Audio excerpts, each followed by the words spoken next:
mama kita atau Mak Inong sering ngigau hal-hal yang aneh. Nah, karena takut terjadi sesuatu sama ibu mereka pun semua sepakat untuk manggil Mbah Jubuh lagi, Wak, datang ke rumah. Malam itu, Mbah Jubuh ini datang kembali ke rumah Mak Inong sekitar jam 1 malam. Nah, Mbah Jubuh langsung memeriksa tubuhnya Mak Inong, ya kan. Udah lemas sekali Mak Inong waktu itu, Wak. Dan saat itu, waktu udah nengok badannya Mak Inong, kalian tahu Mbah Jubuh ngomong apa? Wah, ini sebentar lagi nih kayaknya. Udahlah, didoain aja lah. Cinta sampai mati namanya. Kata Mbah Jubuh tiba-tiba kayak gitu. Dengar kayak gitu panik lah kan. Apa nih Pak maksudnya? Sebentar lagi apa nih? Ibu mau meninggal. Kenapa cinta sampai mati Bapak bilang tadi? Kata si Bapak ke Mbah Jubuh. Cuman di sini, Wak, Mbah Jubuh tuh nggak menjelaskan lebih detail gitu loh. Dia cuma bilang, udah, kamu doain saja ibumu, cepat kalian baca Yasin dan juga tahlil, kata si Mbah Jubuh. Dan akhirnya semua orang di situ betulan, Wak, baca Yasin dan tahlil. Dan nggak lama kemudian Mak Inong betulan menghembuskan nafas terakhir, betulan meninggal. Malam itu juga setelah Mbah Jubuh pun ngomong kayak gitu. Nangis lagi lah mereka. Baru 2 bulan yang lalu bapak mereka meninggal kan, Wak. Sekarang disusul pula sama ibu mereka yang juga meninggal. Dari 3 anaknya Mak Inong, Wak, yang paling ngerasa kehilangan adalah bapak. Karena ya kan selama Mak Inong sakit cuman bapak yang rajin, yang sering ngerawat Mak Inong kan. Wah, paling dekat kali lah memang bapak sama Mak Inong nih, sama ibunya. Dah kan. Dah akhirnya semua nangis-nangis, peluk-pelukan, diurus lagi lah pemakamannya. Di pagi itu, besok paginya langsung nih, Wak, ya, mulai banyak juga kerabat-kerabat dan juga sanak saudara yang berdatangan untuk ikut menyiapkan pemakamannya Mak Inong.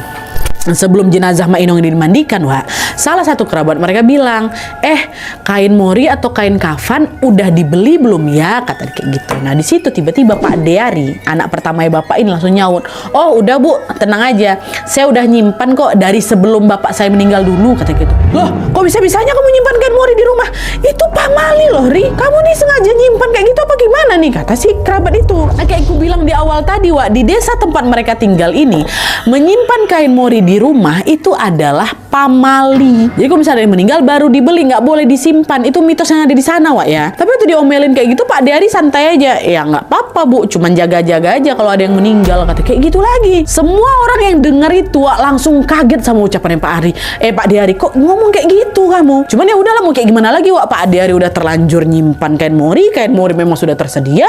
Akhirnya nggak selang berapa lama kemudian Pak Deari langsung masuk ke dalam kamarnya Mak Inong. Nah, Cia, Wawa kita ini ngebuntutin Pak D-nya nih sampai batas pintu kamar Mak Inong. Di kamar itu kebetulan ada mamanya Cia, ibu sama Bude Lastri, Wak, yang lagi beberes. Bude Lastri ini siapa? Istrinya siapa ini? Bude Lastri bukan istrinya. Bude Lastri ini anak keduanya siapa? Anak keduanya si Mbah Yetno, adiknya Pak Deari kan. Ada mereka berdua di situ. Tapi Pak Deari tuh waktu masuk nggak menghiraukan keberadaan mereka berdua, Wak. Dia langsung nyelonong aja masuk, langsung berjalan menuju ke lemari yang ada di sudut kamar. Nah, nggak lama setelah itu Pak Deari langsung dibuka lemari, diambilnya kain mori di sana, Wak. Kain mori yang ada dalam lemari itu, Mak Inong itu. Dan di situ ada 2 tumpukan kain mori, masih bersih. Nadia, aku pun nampak, kata si Cia. Bude Sulastri nengok, loh, Mas, kain morinya ada di situ. Kamu nyimpan kain mori di lemari ibu selama ini, katanya gitu kan. Pak Deari diam aja, Wak, waktu ditanya kayak itu, diam.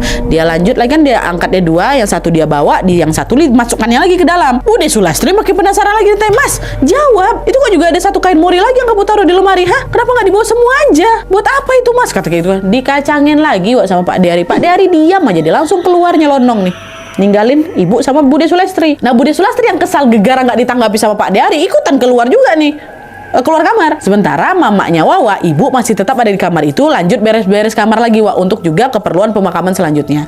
Nah, kondisi kamar itu, kamarnya Mak Inong ini, Wak, kebetulan lagi gelap, lampunya redup gitu loh, Wak. Dan tempat tidurnya Mak Inong ini juga masih yang besi tua, yang pakai kelambu tuh loh, Wak. Macam tidur orang zaman dulu. Tapi Cia nggak berani masuk. Cuman yang dia tahu mamanya sendirian di kamar itu. Cia langsung keluar kamar, melipir ke dapur. Dia mau gabung sama kerabat-kerabat yang lagi ada di dapur juga.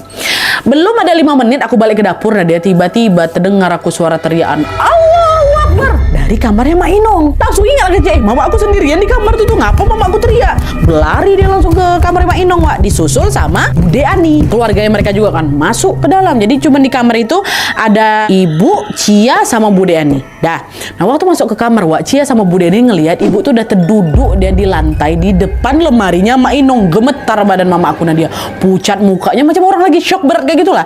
Cia langsung nanya, ibu kenapa jatuh, ibu? Ibu diam aja, dia macam masih ngos-ngosan lagi ngatur napas kan. Bude Ani juga ikut nenangin adik iparnya itu. Kamu kenapa dek? Ada apa? Hah? Kenapa teriak kencang kali kayak gitu? Lihat hantu kamu, kata si Bude Ani. Mbak, ada mayat mbak, ada mayat di lemari ibu, kata ibu aku kayak gitu. Nat, hah, mayat? Melindur kamu, nih mana ada mayat di lemari? Yang ada mayat ibu tuh lagi di depan. Betulan mbak, aku nggak bohong, aku ngelihat ada mayat kebungkus kain mori di dalam lemari ibu mbak. Langsung dibuka sama Bude Ani lemari itu, karena nggak ada, kosong. Mana dek? Nggak ada mayat di sini, kamu tuh gara-gara kecapean makanya lihat yang enggak, kata Bude Ani lagi kayak gitu kan. Ya memang kosong lemari itu, Nat, nggak ada apa-apa, kata si Cia. Yang ada di lemari itu cuman ada sisa kain mori yang terakhir disimpan sama Pak De Ari beberapa menit yang lalu tuh loh. Nah lalu situ si Cia nih mikir, oh mungkin mamaku ini lagi halusinasi kali yang ngelihat kain mori jadi mayat, katanya. Dah akhirnya karena nggak mau lama-lama di kamar Mak Inong itu, Cia langsung ngajak ibunya balik ke dapur. Bukan balik, keluar ke dapur biar lebih tenang lagi tuh. Keluarlah mamanya. Nah dah, singkat cerita, prosesi pemakaman Mak Inong pun dilaksanakan di TPU yang memang tidak jauh dari desa Selarung itu, Wak. Tapi ada yang nggak biasa di sini. Tidak seperti pemakaman pada umumnya, Wak. Cia ngeliat waktu nenek aku dikuburkan, Nadia, dia dikuburkan bersama barang-barang yang aneh. Ada keris, ada kendi, ada batu aki, kayak gitulah. Dikuburin bareng tuh, Wak, ya. Dan waktu itu bapak lah yang dipersilakan untuk mengumandangkan azan, Wak. Waktu itu aku tengok bapakku getar gitu, nah dia macam mau nangis waktu ngazanin mamanya. Nah di sisi lain, Cia juga memperhatikan Pak De Ari yang entah kenapa kelihatan macam, bukan ditengoknya mamanya lagi mau diazankan sama adiknya itu kan, Wak, bukan.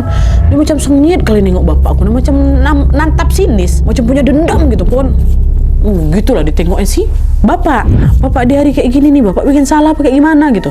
Tapi gara-gara si Cia nggak mau suuzon, dia pun nggak menghiraukan hal itu. Cuman aku sempat ngelihat Pak De Ari ini ngelihat bapak aku tuh macam nggak enak, nggak suka lah kayak gitu. Tapi dihiraukan aja dan terus mengikuti proses pemakaman sampai selesai. Dan setelah prosesi pemakaman itu selesai, Wak, mereka semua nih yang ada di sana berjalan pulang lah kan, menuju ke rumahnya Mak Inong lagi. Pada saat perjalanan pulang, Cia ini berjalan di belakangnya bapak sama Pak De Ari. Nah waktu itu Cia ngedengar mereka ini ngobrol soal kain mori, Wak. Bapak waktu itu nanya ke Pak De Ari, aku dengar dah dia, Mas, aku dengar tadi katanya kamu nyimpen kain mori ya di lemari ibu.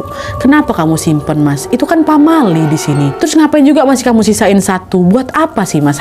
Janganlah disimpan, kata si bapak. Nah jawaban Pak De Ari, Wak, masih sama seperti sebelumnya. Ya nggak apa-apa, ya jaga-jaga aja nanti kalau ada yang mati lagi. Kata, enteng kali Pak De tuh ngomong kayak gitu, Nat. Aku yang dengarnya merinding, apalagi bapak bukan merinding lagi, kesal lah dia digitukan sama abangnya, kok macam gini kau. Tapi karena nggak mau debat panjang, ya udah mungkin dibiarkan gitu aja lah sama bapak kan, Wak. Terus beberapa saat kemudian mereka pun nyampe juga lah ini di rumahnya Mak Inong dan lanjut mempersiapkan acara tahlilan kayak biasanya lagi tuh. Dah 1 bulan setelah Mak Inong itu meninggal, Wak, Cia dan keluarganya kembali lagi beraktivitas seperti biasanya. Cia kuliah, bapak ibunya juga ngajar di sekolah masing-masing. Nah di sekolah, tepatnya di tempat sekolahnya bapak, Wak, bapak itu ternyata sedang mengalami perselisihan, lagi selek sama kepala sekolahnya di tempat dia ngajar itu. Kita sebut aja kepala sekolahnya namanya Bu Ani, Wak, ya. Jadi awalnya tepat ketika pengumuman hasil ujian tengah semester itu diumumkan, Bu Ani ini, si kepala sekolah ini, mengumumkan kalau salah satu siswi yang masih keluarga Bu Ani, kita bilang aja lah nama siswi ini Putri. Si Putri ini masih keluarganya Bu Ani. Putri ini meraih nilai UTS terbaik di sekolahnya.